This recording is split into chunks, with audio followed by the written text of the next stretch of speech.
What's up, everyone? For our first ever episode of the Oaks and Folks podcast, we are joined by Daniyel, who's fresh off of his Lost Ones Lyrical Lemonade video, which just reached 1 million views. How are you handling blowing up right now? I'm eating ice cream and I'm watching movies. Yeah. That's the way. That's the way. So, what was it like to work with Cole Bennett? I mean, Cole is my brother, you know what I'm saying? So like working with Cole, I mean, I've known him for like over a year, and we're just like real brothers. Like we have real life conversations about life, about energy, about everything. So it was just natural when we did it. Like it was just a vibe. Yeah. What was it like the first time you met him? The first time I met him, yeah, I was backstage and Cole like came up to me. He's like, "Yo, are you Daniyel?" And I was like, "Are you Cole, my nigga? Like, you're Cole Bennett. Like, this is crazy." And he's like, "Yeah, I love your music." And I was like, "Dope. Like, thank you so much." And then, yeah, the next day he had DM me on Instagram and said that he had like heard like a snippet of a song, which is Lost Ones. And he's like, "Yo, like, I really want to shoot this, like, but I want to meet you and vibe." And so, like, I flew out to Chicago, like, the next week, and I was like, this is crazy. We were at the office just vibing, got to know each other. And yeah, it went from there. Sick. I noticed that yellow, you like yellow. Yeah. Why, I love yellow. Why Yellow is and pink. Yellow and pink. I mean, like, I came with my brother Twixx, who does videos, and, you know, he, like, rocks the pink beanie. So, like, originally, like, we were always rocking pink, you know what I mean? And, but then that's, like, I started like feeling like really sunny and like bright, like just like in my energy, you know what I'm saying? And so like I was like I really just attracted to the color yellow, but I like yellow, bright emerald green, and pink. Yeah, it matches the tone and the message of the Lost Ones video really well. Like it was super positive, super bright. Yeah, bro. Yeah, bro. I mean, that song for me was just really from my auntie. Like I made it from my auntie who passed away, Tracy. Rest in peace. And yeah, it's something I needed to do. Yeah. Speaking on that, there's a bunch of shots of people who all lost loved ones in various ways, and I'm wondering how you went about finding the people and the families featured. Really, a lot of the people were people that I knew growing up. Like you'll see a lot of my brothers, like my day one brothers in there. You'll see like people that I used to know locally, like just growing up. Because Portland is a big place, but it's also so small at the same time. And like everyone really knows each other in a way. Like even if you don't like really know each other, you've came across each other, you've seen each other somewhere. And so yeah, it was just people like that I knew locally. And when me and Cole came up with the idea for the video, originally we were gonna pick people from all over the world, but that was the original idea. I was talking with Cole, and I was like, I really wanna do people from my city, and so like me and my bro Twixx spent like the day, like the first week, just fucking, just looking for people, finding people, and like hearing their stories and seeing if they were like open to sharing it, and they were super cool about it. And that song, I know it made a lot of people cry, but really it's the main idea is to celebrate the people you lost, to not mourn them, to like have those moments, remember those moments with them, and use it as like as a positive thing. Yeah, those close-up shots, especially when you like really see their eyes and you could see the pain. That's just powerful. Yeah, bro. I mean, you gotta understand, bro. Like everyone's going through this shit.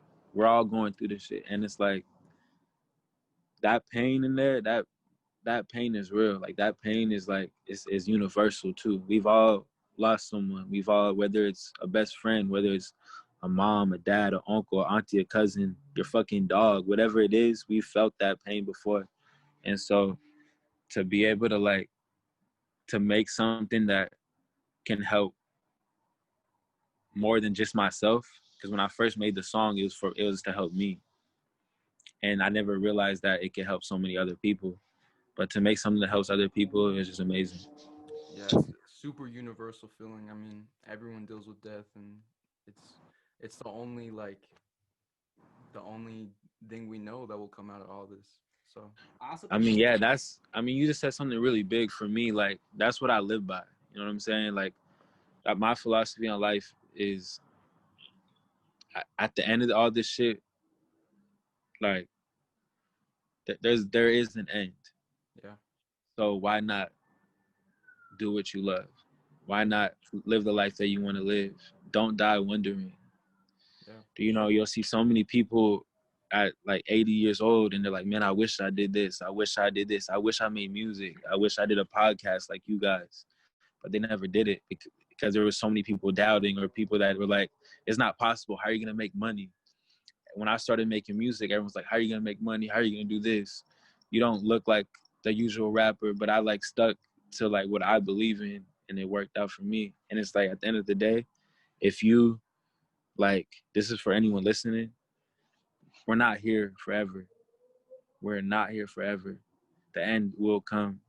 And while you're here, fucking do what the fuck you want. Live the life that you want to live and be the person that you want to be.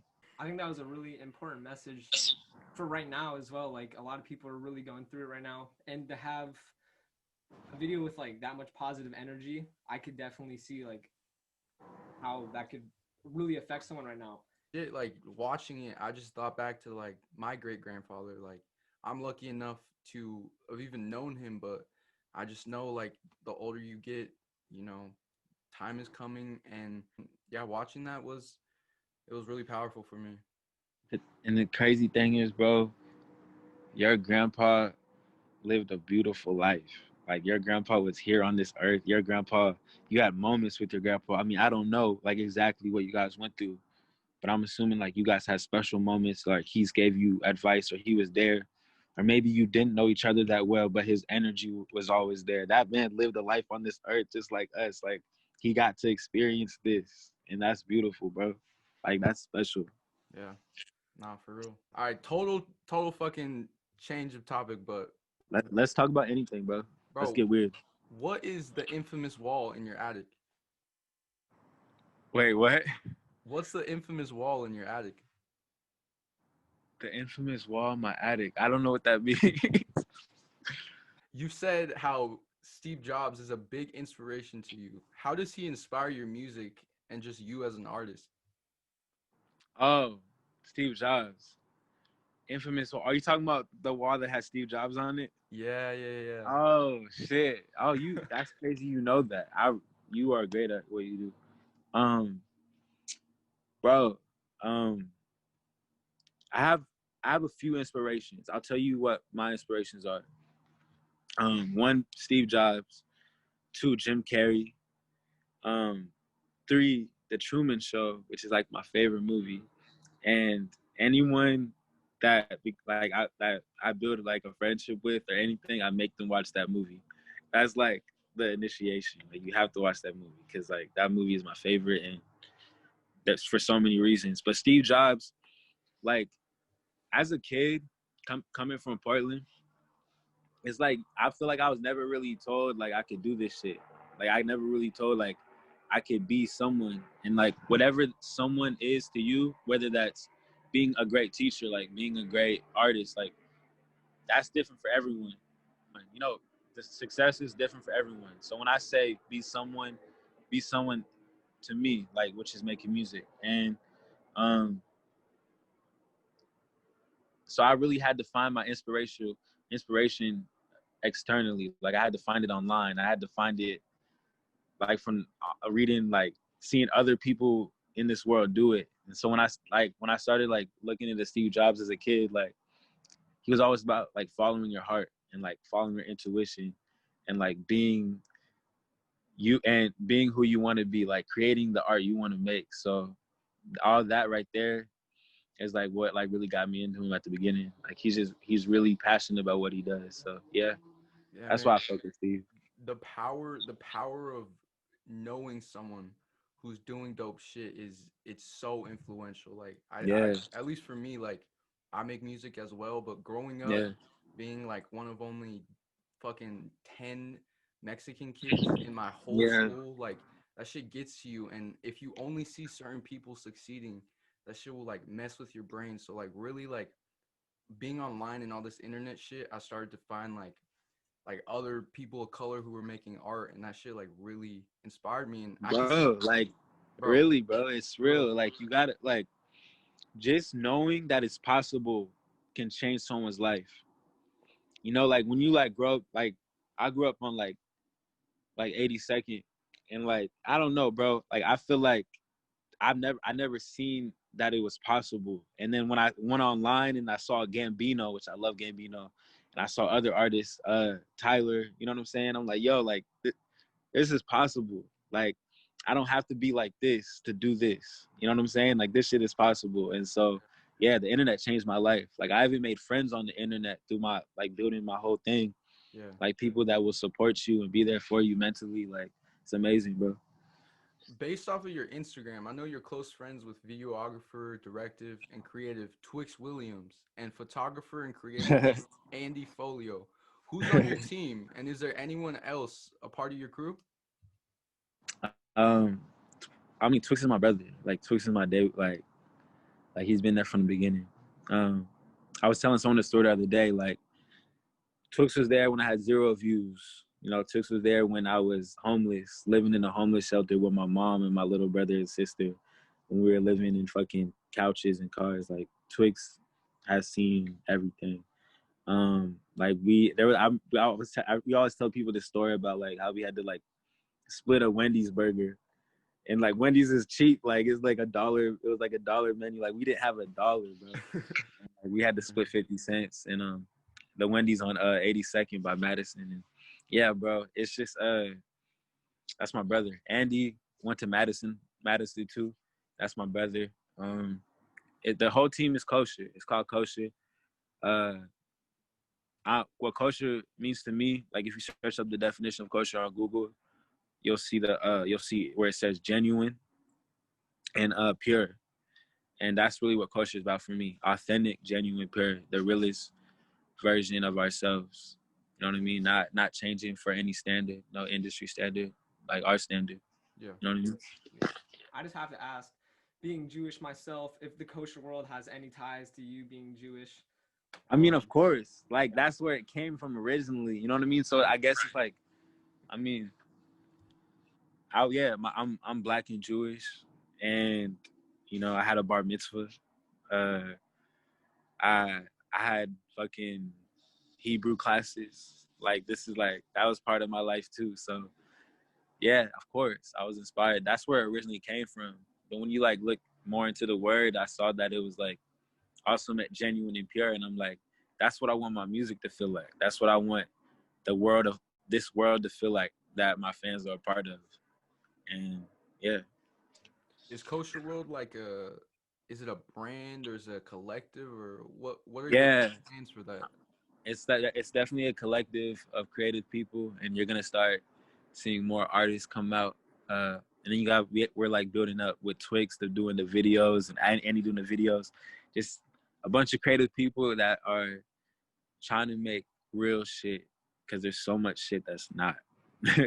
And we're trying to get through the filter and like and be us, bro. And yeah, man, it's like for the last year I've been working on the clothing brand, and soon we're gonna drop it for the people. We're gonna start doing drops, seasonal drops, and it's gonna be cool. Yeah, look out for that. So something we want to know is where you get your lemon pepper wings. Uh, Wingstop. Bro, Wingstop's fire. Oh God, bro, I love Bro, Wingstop. It's amazing. let's say right now you're going to Wingstop. How many you think you could stomach?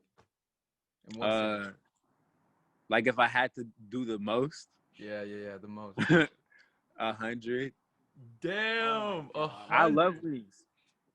Wings. That's crazy you asked that. Like wings is my favorite food. Favorite sauce? Lemon pepper. Lemon pepper. You I dip love them lemon in pepper. ranch or barbecue or what do you do? My friends think I'm so weird, but I love blue cheese. Like that shit hits. I've never had that. It's good. Yeah, blue cheeses. Yeah, it's a preferred taste for sure. Yeah. What would you say are some ways of not keeping it kosher? We live in a world that is full of judgment, validation, and social media. And it's like you're constantly being told who to be. In a way, you're constantly being told this is what people like. This is cool. Or you're told this is what girls want in a relationship. Or you're constantly being told something through the internet. Like the memes now is like what was the Bible for people is now memes. People live by memes. That is a mindset now. And so for me, I want to influence everyone who listens to my music, or at least inspire if I can, hopefully, is to be yourself and be your most authentic self and think for yourself. Like you see something on the internet, take it with a grain of salt. Don't let that become you. Like know who you are and love yourself and be like, this is me and I'm gonna be that to the end. That's what, and I guess the way to not keep it kosher is just to let the world stray you from your truest self. Finding yourself, especially in high school, there's all these groups you can be a part of and Yeah. all these like terms you can identify with. How did you find yourself? Like what did you do to know who you are? And what advice would you give other people who are trying to find themselves? All right. So I was in the studio earlier with some friends and I told them the story about, so I'm really into dreams. And I've kind of like over the years like learned to lucid dream every night. Like I control my dreams every night. And I was having a lot of problems like loving myself like a couple years ago, or just being comfortable in my own skin. And because it was just like, I don't know, so much going on. I was moving around. I broke up with my girlfriend. It's just like a lot of things going on in my life when I was going to Madison. And I just like I was having crazy thoughts about leaving, like just leaving Earth. And so I kept having this recurring dream where I was running from something. I didn't know what I was running from. I don't know if you've ever had that dream. I'm just running.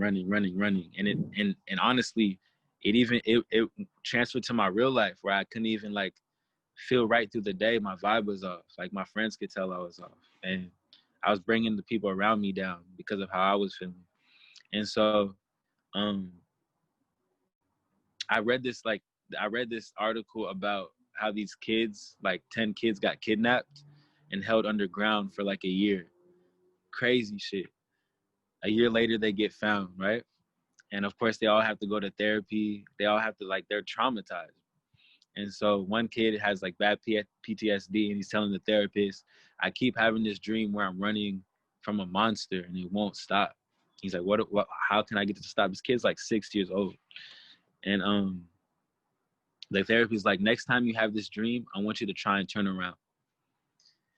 Kid ends up turning around.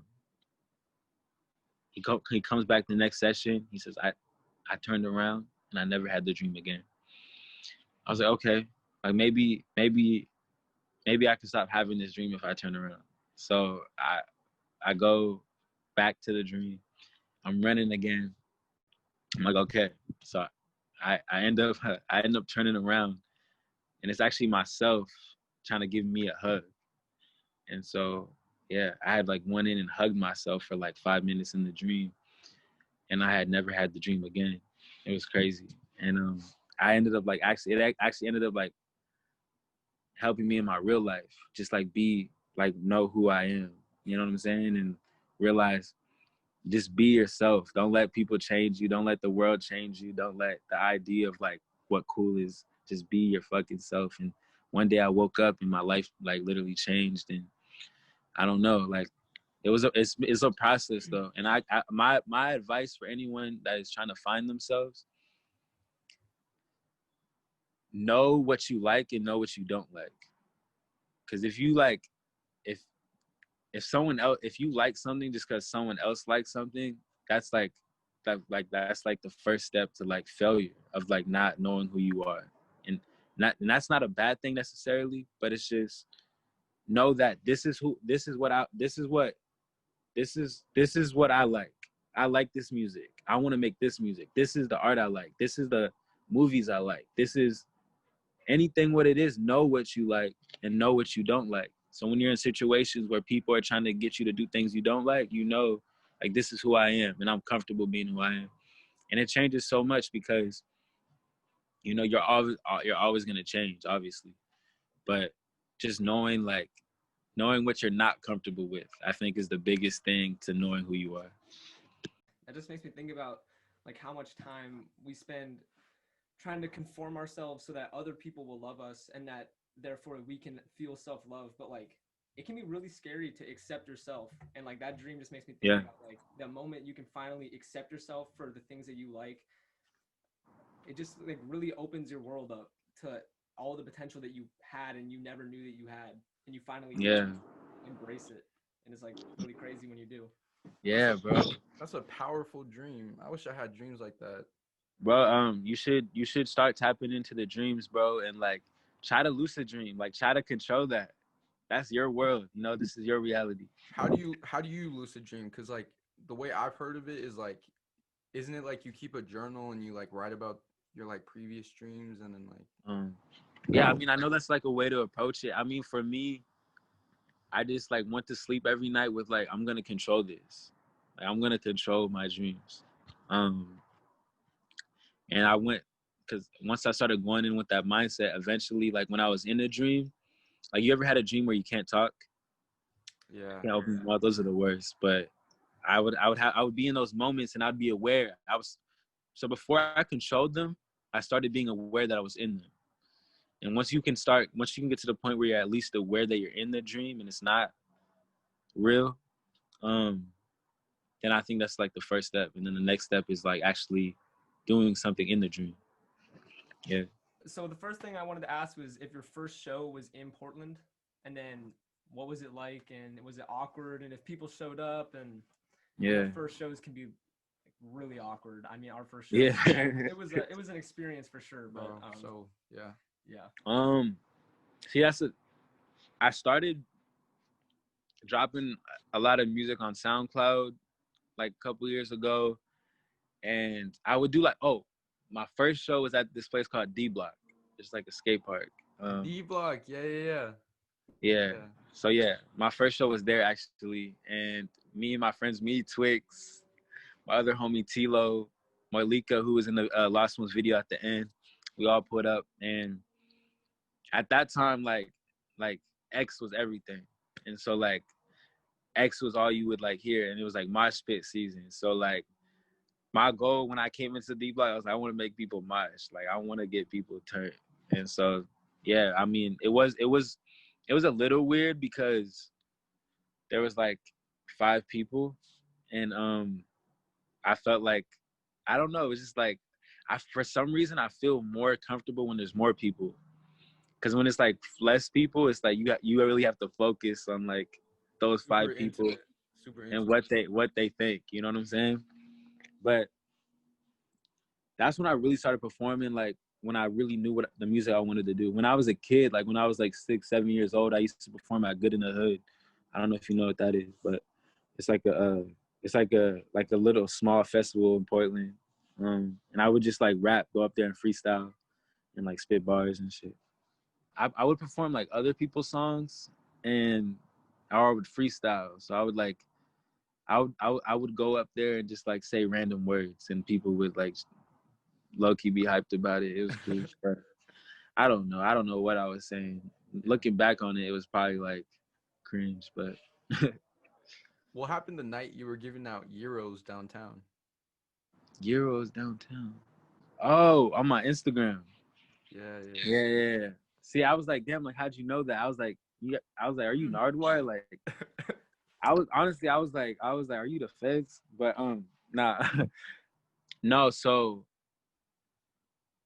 like I told you before, bro, like I've been homeless most of my life up until last year, and so at the time, I was like in a really bad situation, and me and Twixx were like,